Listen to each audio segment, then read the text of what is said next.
میرا نام عالیہ ہے۔ تب میری عمر 17 سال تھی جب میرے والد صاحب ایک ہوائی کمپنی میں آفیسر تھے۔ میں ان کے ساتھ اکثر ایئرپورٹ جاتی تو ایئر ہوسٹس مجھے بہت اہمیت دیتی تھیں، پیار سے ملتی اور میرا بہت خیال رکھتی۔ مجھے ان کی وردی بہت اچھی لگتی تھی۔ میرا بچپن ہی سے خواب تھا کہ میں بھی ایئر ہوسٹس بنوں گی۔ ہم ایک اچھے گھر میں رہتے تھے، والد کی تنخواہ بھی اچھی تھی، زندگی کی سبھی آسائشیں میسر تھیں، ہمارا طرز زندگی بہترین تھا۔ تبھی معزز گھرانوں سے رشتے آنے لگے، لیکن میں نے ہر رشتہ ٹھکرایا کیونکہ بچپن ہی سے ایئر ہوسٹس بننا میرا خواب تھا۔ جبکہ والدین نہ چاہتے تھے کہ میں ملازمت کروں، بلکہ وہ جلد از جلد میری شادی کے فرض سے سبکدوش ہونا چاہتے تھے۔ میں خوبصورت تھی، جوان تھی، میرے لیے بہت سے رشتے آ رہے تھے، مگر میں ضد پر اڑ گئی کہ پہلے جاب کروں گی اور شادی بعد میں کروں گی۔ آخر والد صاحب میری ضد کے آگے ہار گئے اور میری جاب کے لیے درخواست دے دی۔ انہی دنوں ایئر ہوسٹس کی 6 اسامیاں نکلی تھیں۔ میں خوبصورت تھی، اس لیے بغیر سفارش کے منتخب ہو گئی۔ مجھے اتنی خوشی ہوئی کہ میں بتا نہیں سکتی، کیونکہ یہ میری پسندیدہ جاب تھی۔ میرا وہ خواب پورا ہو گیا جو میں نے بچپن میں دیکھا تھا۔ ٹریننگ مکمل ہوتے ہی ڈیوٹی مل گئی۔ دن یا رات کی جو بھی ڈیوٹی ملتی، ذرا بھی میں تھکن محسوس نہ کرتی۔ گھر آتی خوش باش، حشاش بشاش چہک رہی ہوتی، جبکہ دوسری لڑکیاں تھکن کی شکایت کرتی تھیں۔ لگتا تھا میں بنی ہی اسی جاب کے لیے تھی۔ یہ میری پسندیدہ زندگی تھی۔ 2 سال کی سروس میں تقریباً تمام ملکوں کی سیر کر لی۔ میری کارکردگی اچھی تھی، لہٰذا میں انٹرنیشنل فلائٹ پر جانے لگی تھی۔ میں نے 4 سال سکون سے سروس کی۔ والد صاحب بیمار پڑ گئے، دل کا مرض لاحق ہوا تو انہوں نے ریٹائرمنٹ لے لی۔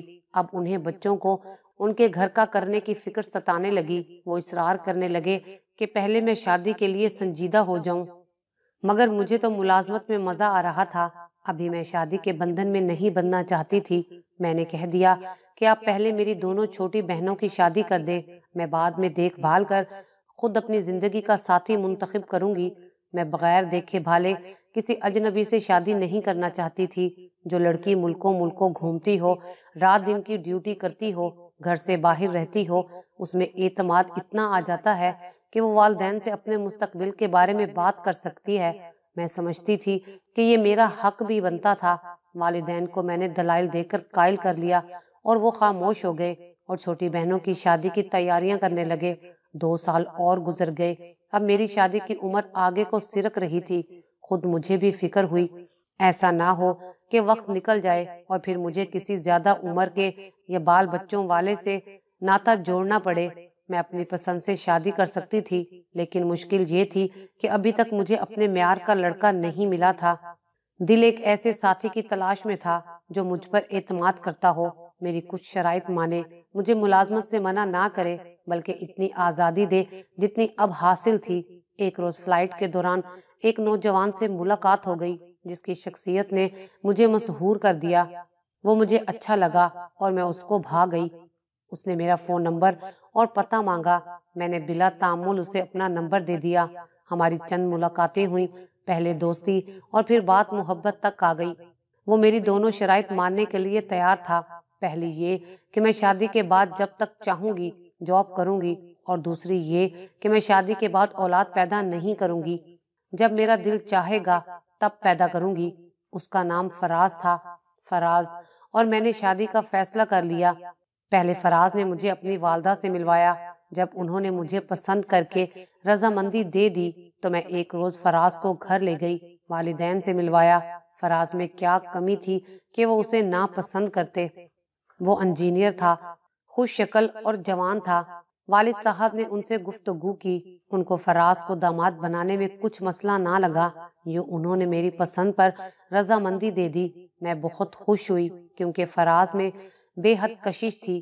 مجھے تو پہلی ملاقات میں لگا تھا کہ جس کی بطور مجھے جیون ساتھی تلاش تھی یہ وہی انسان ہے۔ ایک دن فراز اپنی والدہ کے ساتھ ہمارے گھر آیا اور آنے کا مدعا بیان کیا۔ والدین تو اسی دن کے انتظار میں تھے۔ انہوں نے ان لوگوں کو خوش آمدید کہا اور رشتے کی بات چیت طے ہو گئی۔ یوں میری فراز سے شادی ہو گئی۔ میں نے 1 ماہ کی چھٹی لی اور ہم نے زندگی کے یہ یادگار دن سیر و تفریح میں گزار دیے۔ سال بھر تو حالات ٹھیک رہے، پھر ساس صاحبہ نے اپنی تکالیف بتانی شروع کر دیں۔ دراصل میری کوئی نند نہ تھی، 2 دیور تھے۔ وہ چاہتی تھیں اب میں جاب چھوڑ کر گھر پر رہوں، جبکہ میری ملازمت ہی ایسی تھی کہ دن ہو یا رات، جب ڈیوٹی ہوتی گھر سے باہر رہنا ہی ہوتا تھا۔ جن لڑکیوں نے ایئر ہوسٹس کا پیشہ اپنایا ان کو بخوبی علم ہوگا کہ اس ملازمت میں گھر سے غیر حاضر رہنے کے باعث کیسے کیسے مسائل جنم لیتے ہیں۔ میں تو انٹرنیشنل فلائٹ پر رہتی تھی، سو کئی دن گھر سے دور رہتی۔ جب کوئی ایسی غیر ملکی فلائٹ ہوتی کہ کبھی ہفتہ 10 دن بھی باہر لگ جاتے تو ساس کو یہ بات بہت ناگوار گزرتی۔ فراز کے کئی رشتہ دار جب ملنے آتے تو میری ساس کو یہی کہتے کہ بہو کو اتنی چھوٹ مت دو، کئی راتیں گھر سے باہر رہتی ہے۔ پھر میری ساس نے کہنا شروع کر دیا کہ لوگوں سے کیا کہوں جو کہتے ہیں کہ بہو کیسی جو گھر میں نہ رہے، اور ایسا بھی کون سا کام ہے جو شوہر راتوں کو اکیلا رہے۔ شروع میں نے ان کی باتوں کو درگزر کیا، سوچا پرانے وقتوں کی ہیں، جب فراز کو میری ملازمت سے مسئلہ نہیں ہے تو یہ جو کہتی ہیں کہتی رہیں۔ رفتہ رفتہ جب وہ فراز کے زیادہ ہی کان کھانے لگیں تو وہ بھی الجھن محسوس کرنے لگا۔ ماں کو ناراض نہیں کرنا چاہتے تھے، وہ کہتی تھی کہ بیوی سے نوکری چھڑوا دو، ہمیں اس کی کمائی کی ضرورت نہیں ہے، اللہ کا دیا بہت کچھ ہے، اتنی ہی نوکری کی شوقین ہے تو کسی اسکول میں ٹیچر لگ جائے، صبح جائے اور دوپہر کو گھر واپس آ جائے، لیکن یہ دن رات کا غائب رہنا مجھے گوارا نہیں۔ جو رشتہ دار آتے ہیں یہی کہتے ہیں فراز کی بیوی گھر میں نہیں رہتی، راتوں کو بھی جاب پر ہوتی ہے، یہ ہمارے لیے بڑی بے عزتی کی بات ہے، ایسی نوکری جائے بھاڑ میں، تم کما رہے ہو، وہ گھر بار دیکھے اور آرام سے تمہاری کمائی کھائے اور اولاد پیدا کرے، کب تک گولیاں کھاتی رہے گی؟ میں اب بوڑھی ہو چکی ہوں، مجھ سے گھر کی تمام ذمہ داریاں سنبھالی نہیں جاتی۔ فراز نے روز ماں کی جھک جھک سے تنگ آ کر بالآخر ایک روز مجھے کہہ ہی دیا کہ تم اب ملازمت سے استعفیٰ دے دو، ورنہ اماں مجھے جینے نہیں دیں گی، وہ بہت بے سکون ہوتی ہیں تمہاری دن رات کی غیر موجودگی کے باعث۔ دراصل ان کا کہنا بھی درست ہے، وہ شوگر کی مریض ہیں، سارا انتظام نہیں سنبھال سکتی، تھک جاتی ہیں، ان کو گھر میں تمہاری اشد ضرورت محسوس ہوتی ہے۔ ان کی بات ٹھیک ہے، دیکھو فراز، تم نے تو مجھے شادی سے قبل اس بات کی اجازت دی تھی کہ میں ملازمت جاری رکھوں گی اور تم منع نہیں کرو گے، اور اولاد بھی جب میں چاہوں گی پیدا کروں گی۔ یہ معاملہ ہمارے درمیان طے ہو گیا تھا، ہوا تھا یا نہیں؟ ہاں ہوا تھا، لیکن عمر بھر کے لیے نہیں، اب مجبوری ہے۔ ماں پریشان رہتی ہے، فراز گھر میں نوکر ہیں، ملازمہ ہے، ان کو کام کی کوئی پریشانی نہیں ہے۔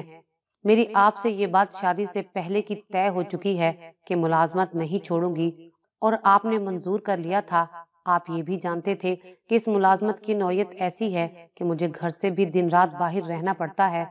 اپنی والدہ کو سمجھائیں کہ ہر وقت ملازمت کو ایشو بنا کر مت الجھا کریں، ورنہ میرا اور آپ کا تعلق ختم ہو جائے گا۔ میں نے بھی حتمی بات کہہ دی۔ فراز نے والدہ کو سمجھایا، وہ نہ سمجھ سکیں، بولی میری کوئی بیٹی نہیں ہے، سوچا تھا کہ بہو بیٹی کی طرح بن کر رہے گی، اب تمہارے چھوٹے بھائیوں کی شادی کرنی ہے، شادی کی تیاری کے لیے بازار کے چکر لگانا، بری بنانا، یہ سب کچھ مجھ اکیلی کے بس کی بات نہیں ہے، بتاؤ کس کا سہارا لوں؟ بس تم بیوی سے کہو کہ نوکری چھوڑ دے، جب ہمارے پاس روپے پیسے کی کمی نہیں تو آخر اسے نوکری کرنے کی ضرورت کیا ہے؟ یہ بات تو سچ تھی کہ فراز اچھی پوسٹ پر تھے، گھر میں کسی شے کی کمی نہیں تھی، مگر میں ملازمت روپے پیسے کے لیے نہیں کرتی تھی، مجھے تو بس شوق تھا، اور آدمی اپنے شوق کی تسکین کے لیے کیا نہیں کرتا۔ یہ بات مجھے بہت بعد میں سمجھ آئی کہ مرد کی بھی گھر میں ایک حیثیت ہوتی ہے، اگر وہ شوہر ہوتا ہے تو بیٹا بھی ہوتا ہے، دونوں رشتوں میں توازن نہ رکھ سکے تو گھر کا سکون برباد ہو جاتا ہے۔ کسی نہ کسی طرح 2 سال اور نکل گئے، میرے دیوروں کی بھی شادیاں ہو گئیں، وہ ملازمت کے سلسلے میں دوسرے شہروں میں چلے گئے تو بیویاں بھی اپنے ساتھ لے گئے۔ میری ساس کی آرزو پھر ادھوری رہ گئی کہ بہو گھر میں ان کے ساتھ موجود نہیں۔ سال بعد دیورانی کے بیٹا ہوا، ساس خوش ہونے کی بجائے رونے لگی کہ مجھے تو بڑے صاحبزادے کی اولاد دیکھنے کی چاہ تھی، مگر اس کی بیوی گھر بیٹھے تب نہ۔ ان کی بات ٹھیک تھی، لیکن میں ابھی 5 سال اور سروس میں رہنا چاہتی تھی تاکہ ملازمت چھوڑنے کے بعد کے ادارے کی طرف سے فوائد کی حقدار ہو جاؤں۔ تبھی اولاد کے ہونے سے اجتناب برت رہی تھی اور فیملی پلاننگ کے طریقوں پر عمل پیرا تھی۔ میں نے شادی کو ابھی تک اپنے دفتر والوں سے پوشیدہ رکھا ہوا تھا۔ میری ملازمت کے اوقات کار ایسے تھے کہ میرے لیے بچے کی پیدائش کے مراحل طے کرنا اور اس کی پرورش بہت دشوار امر تھا۔ میں کیسے ماں بنتی؟ آج مانتی ہوں انسان کے بعض شوق اس کو لے ڈوبتے ہیں۔ اگر مجبوری مالی ہو تو اور بات ہے، لیکن میرے ساتھ ایسا نہیں تھا۔ اولاد بھی ایک نعمت ہوتی ہے اور وقت پر اولاد کا ہونا ہی احسن ہوتا ہے۔ میں اس نقطے کو نہ سمجھ سکی اور ملازمت کا جنون مجھے لے ڈوبا۔ رفتہ رفتہ ساس نے مجھ سے بحث و تکرار بند کر دی اور اب میں نہیں جانتی تھی کہ ان کی یہ خاموشی کسی خطرناک صورتحال کا پیش خیمہ ہے۔ جب ان کی آرزو حسرت میں بدلنے لگی تو انہوں نے اپنے بیٹے کے ساتھ مل کر کچھ ایسا گٹھ جوڑ کر لیا کہ مجھے کانوں کان خبر نہ ہونے دی، اور وہ سازش تیار ہو گئی جس نے میرا گھر تباہ کر دیا۔ ان دنوں میری ساس بیمار تھی۔ ان کی دیکھ بھال کے لیے کسی ایک ایسی ہمدرد کی ضرورت تھی جو بیٹی کا کردار ادا کر سکے۔ انہوں نے اپنے گاؤں پیغام بھجوا دیا تو ان کے بھائی نے فوراً اپنی 18 سالہ جوان بیٹی کو ان کی خدمت گزاری کے واسطے ہمارے گھر بھیج دیا۔ نبیلہ نے آتے ہی اپنی پھپھو کی دیکھ بھال شروع کر دی۔ وقت پر کھانا بنانا، ان کو نہلانا دھلانا، کپڑے تبدیل کرانا، غرض تمام کام دل جوئی سے محبت سے کرتی۔ اس نے ہمارے گھر کا سارا انتظام سنبھال لیا اور اپنی پھپھو کو پلنگ پر بٹھا دیا۔ یہی نہیں، فراز کو بھی بہت آرام ملا۔ نبیلہ کے ہاتھ کا پکا کھانا نوکروں کے ہاتھ کے کھانے سے کہیں بہتر تھا۔ ان کے پکے کھانوں میں وہ لذت کہاں جو نبیلہ کے ہاتھ میں تھی۔ وہ تمام کام ہی سلیقے اور توجہ سے کرتی تھی۔ اس کے والد نے بیٹی کو نصیحت کی تھی کہ میری بہن کا بہت خیال رکھنا، ان کو کسی قسم کی تکلیف نہ ہو، کوئی کوتاہی نہ کرنا کہ ان کا بڑھاپا ہے۔ مجھے فراز پر کتنا یقین تھا، لگتا تھا کہ ہمارے درمیان اعتبار کا رشتہ کبھی نہیں ٹوٹے گا۔ وہ کبھی کسی اور عورت کو نہیں چاہیں گے، مجھ سے کبھی دھوکہ نہیں کریں گے۔ مگر یہ بعد میں پتہ چلا کہ پیار کا سپنا بس سپنا ہی ہوتا ہے اور اصل حقیقت وہ شے ہے جس کو جھٹلایا نہیں جا سکتا۔ میاں بیوی کے رشتے بھی ضرورت کے دھاگے سے بندھے ہوتے ہیں۔ میں تو کئی راتیں فلائٹ پر ہوتی، گھر پر فراز اور نبیلہ ہوتے۔ وہ گاؤں کی سیدھی سادی لڑکی تھی جو صرف 8ویں پاس تھی، مگر اس میں وہ گن تھے جو ساس بہو میں دیکھنا چاہتی تھی۔ دوسرا، وہ جوان تھی، خوبصورت تھی اور ہر وقت میرے شوہر کے آگے پیچھے گھومتی رہتی تھی۔ بس اس کی قسمت جاگ رہی تھی کیونکہ میری قسمت سونے والی تھی۔ نبیلہ آدھی رات تک فراز کے پاس بیٹھی اس کے ساتھ باتیں کرتی رہتی، اور نبیلہ اور فراز بہت ہی قریب ہونے لگے تھے اور مجھے کسی بات کا علم نہیں تھا۔ ان کو اتنا قریب دیکھ کر ایک دن میری ساس نے فراز کو اپنی قسم دی کہ تم میری بھتیجی سے شادی کر لو تاکہ میں تمہاری اولاد کی خوشی دیکھ کر مروں۔ تمہاری بیوی ایئر ہوسٹس رہنا چاہتی ہے تو اس کو ایئر ہوسٹس ہی رہنے دو۔ وہ نہ تو ماں بننا چاہتی ہے اور نہ ہی بیوی، پھر وہ ہمارے کس کام کی ہے؟ غرض رو پیٹ کر انہوں نے فراز سے اپنی بات منوا لی اور مجھ سے چھپ چھپا کر نبیلہ کا نکاح خاموشی کے ساتھ فراز سے کروا دیا۔ نبیلہ کے والد بھی فراز سے شادی کے لیے مان گئے کیونکہ فراز کے پاس کسی شے کی کمی نہ تھی، اچھی جاب تھی، اچھا گھر تھا، دنیا کی ہر شے تھی۔ نبیلہ کے گھر والوں کو نکاح کے لیے بلوایا گیا، نہ کوئی بارات نہ دھوم دھڑکا، لڑکی تو پہلے ہی گھر میں رہ رہی تھی۔ فراز کی ماں کی خدمت داری کرتے کرتے وہ میری بیچ کی حصے دار بن گئی۔ اس نے اپنی سہاگ رات میری ہی خوابگاہ میں بسر کی اور مجھے اتنے بڑے معاملے کی ہوا تک نہ لگنے دی، حتیٰ کہ نوکروں تک نے لب سی لیے۔ میں جب گھر آتی تو نبیلہ پہلے جیسی بے زبان مسکین خدمت گزار بن جاتی، مجھے کھانا ہاتھ میں دیتی اور میری بھی خدمت کرتی۔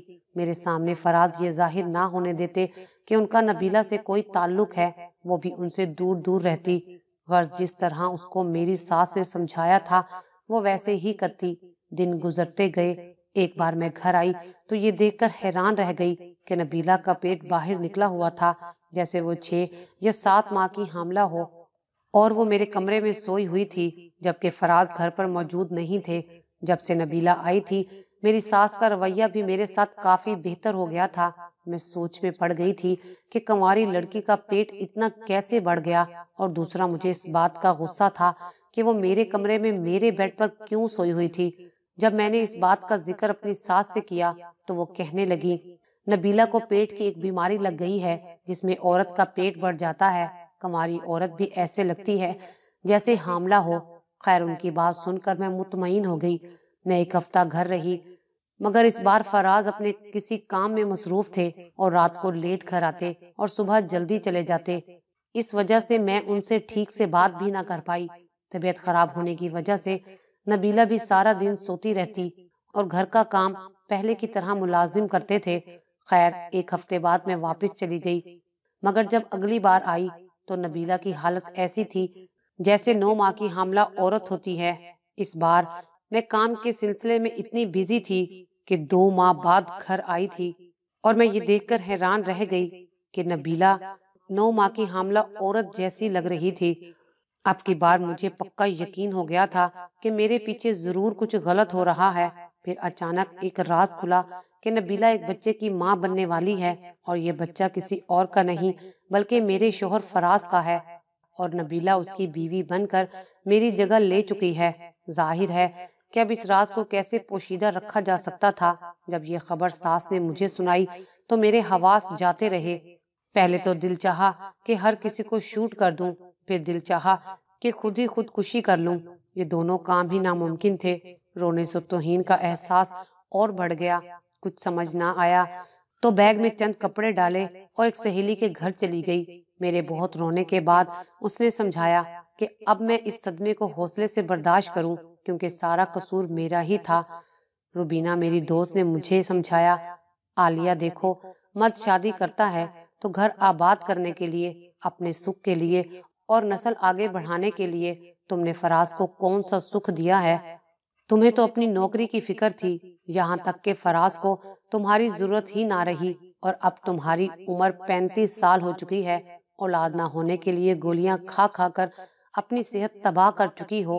میں نے حالات کا تجزیہ کیا، قصور اپنا ہی نکلا۔ میں فراز کو نبیلہ کے بغیر دیکھنا چاہتی تھی، جبکہ اب وہ اس کے لیے اہم ہو چکی تھی، کیونکہ وہ اس کے بیٹے کی ماں بن گئی تھی۔ سوچا کہ اب تو زندگی برباد ہو گئی، گھر کی مالکہ دوسری عورت بن گئی، تو اب کس کے لیے ملازمت چھوڑوں۔ میں ایک دن سہیلی کے گھر رہی اور پھر اپنے ماں باپ کے گھر آ گئی۔ سب بات بیتی بتانے کے بعد وہ بھی چپ رہے، کیونکہ اس سب میں قصور میرا ہی تھا۔ اس بات کو 3 دن ہی گزرے تھے کہ فراز اور اس کی والدہ نے میرے والدین سے معافی مانگی، اور حالات کو دیکھتے ہوئے انہوں نے مجھے فراز سے صلح کے لیے کہا، کیونکہ دوائیوں کے مسلسل استعمال کی وجہ سے میں ماں نہیں بن سکتی تھی۔ ساس نے بھی مجھے منانے میں کوئی کسر نہ رکھی۔ تب میں اپنے گھر چلی آئی، کیونکہ اپنے گھر کے سوا مجھے کہیں سکون بھی تو نہیں ملتا تھا۔ اولاد کے علاج کے لیے فراز مجھے لندن لے گئے، لیکن ڈاکٹرز نے بتا دیا کہ میں اب ساری زندگی ماں نہیں بن سکتی۔ نبیلہ کو خدا نے 6 بیٹوں سے نوازا، اس کا دل شاد اور گھر آباد ہے، اور میں اس کے بچوں کی بڑی ماں ہوں۔ نبیلہ اور فراز نے بچوں کی یہی تربیت کی ہے کہ وہ مجھے بڑی ماں کہیں، سمجھیں اور میرا ادب کریں، اور وہ میرا ادب کرتے ہیں۔ میں ستیلی سہی، وہ مجھے ماں ہی کہتے ہیں اور فرما برداری بھی کرتے ہیں میری۔ یہ خدا کی شان ہے کہ وہ کسی درخت کا پھل پھولوں سے لاد دیتا ہے، اور کچھ عورتیں ببول کی جھاڑیوں جیسی کہ جن پر صرف ببول ہی اگتے ہیں، وہ عورتیں خوش نصیب ہوتی ہیں جو ماں کہلاتی ہیں اور ماں کے رتبے کو پہچانتی ہیں، کیونکہ عورت کی عظمت اور شان اسی میں ہے کہ وہ ماں کہلائے۔ اب میں نے ملازمت چھوڑ دی ہے، مگر اب پچھتاتی ہوں۔ مرد ہو یا عورت، انسان کو چاہیے کہ وہ حقیقی زندگی چنے اور تخیل پرست نہ بنے، کیونکہ غیر قدرتی زندگی بسر کرنے والوں کو بھی خوشیاں نہیں ملتی۔ میں اللہ تعالیٰ کا لاکھ لاکھ شکر ادا کرتی ہوں کہ فراز نے مجھے طلاق نہیں دی۔ آج نبیلہ، میں اور فراز ایک ہنسی خوشی زندگی گزار رہے ہیں اپنی اولاد کے ساتھ۔ اگر آپ کو ہماری یہ ویڈیو اچھی لگی ہو تو اسے لائک کریں، شیئر کریں، اور مزید اچھی ویڈیوز دیکھنے کے لیے ہمارا چینل سبسکرائب کریں۔